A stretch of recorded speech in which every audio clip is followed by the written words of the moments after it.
Amerikada trak haydamoqchi bo'lsangiz, sizdan nimalar talab qilinadi? Ya'ni amerikanskiy trak haydash uchun mo'ljallangan prava CDL ni olish uchun nimalar talab qilinadi? Ohio misolida ko'rib chiqamiz.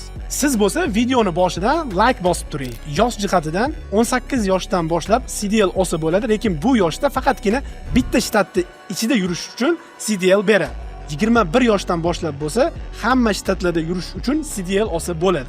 Va yana talab qilinadigan narsa bu medspravka hisoblanadi. Siz trak haydashingiz uchun, prava olishingiz uchun sog'lom, baquvvat bo'lishingiz kerak. Xo'p, jarayon qanaqa bo'ladi? Birinchi bo'lib sizga CLP, ya'ni o'rganuvchi ruxsatnomasini berishadi. Bu CLP bilan eng kamida 2 hafta siz mashq qilishingiz kerak bo'ladi. Undan keyin bo'lsa CDL uchun test topshirishingiz kerak bo'ladi. Hammasidan muvaffaqiyatli o'tsangiz, sizga trak pravasi, ya'ni CDL berishadi. Bu pravani olish uchun ko'pchilik o'zi birinchi bo'lib trak haydashni o'rgatadigan maktabga borishadi va keyin imtihonlardan o'tib CDL olishadi. Buni narxi o'rtacha $4000-$6000 atrofida xarajat qilishadi. Bu pravani olib bo'lganingizdan keyin yo'lga chiqib ishlashni boshlasangiz, bu ketgan xarajatlaringizni bir oy o'zida ham topsangiz bo'ladi. Bu videoni Amerikaga borib trak haydamoqchi bo'lgan yaqinlarga jo'natib qo'ying.